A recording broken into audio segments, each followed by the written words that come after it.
So what the heck is batoning? Batoning is a bushcraft technique by which you use a knife to chop, split, or otherwise carve wood, achieved by striking the back of the knife with a blunt tree branch or, well, baton. In short, it's using a knife to do axe things. It's a very simple and primitive technique, but one that can be incredibly useful. In general, there's three main techniques with which someone is likely to make use of batoning. First, chopping.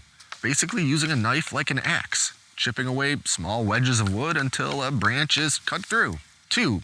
Splitting, or cutting long ways in order to split pieces of wood to make kindling, or split narrow branches long ways for use in building a shelter, or for any other reason you might need to split a narrow piece of wood down the middle. And 3.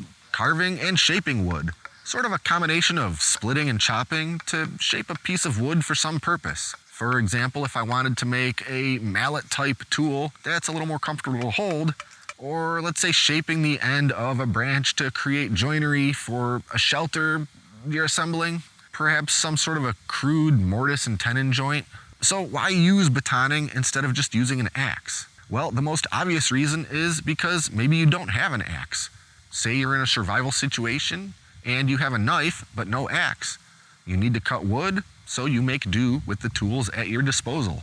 And you can be a little more precise, and depending on what you're trying to do, that may be ideal. Tapping a knife with a piece of wood allows you to control the pressure and angle of the blade, and the speed and impact of the strike. And since the knife maintains contact with the wood at pretty much all times, it's basically impossible to miss like you could if swinging an axe or a hatchet. If I'm trying to carve and shape some tool or joint, I have more control with batoning than I do with an axe. While an axe can make much quicker work of bigger jobs, it's inherently a somewhat dangerous tool. If you're not paying attention, you can cause serious and deep wounds to whatever part of your body is in the way.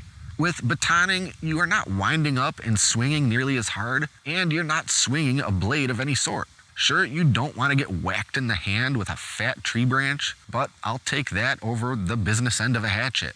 Batoning can be done with knives of any size, fixed blade, folding knives, doesn't really matter.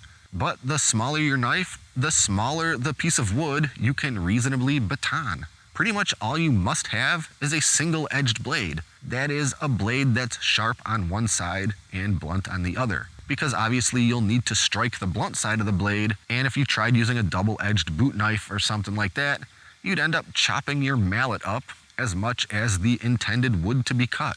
Personally, I definitely prefer to use a larger, sturdy, fixed blade knife because it's going to hold up great to being repeatedly beaten with a stick, and it gives me plenty of room to work with and keep my hands out of the way. Whatever knife you use, make sure you keep it good and sharp.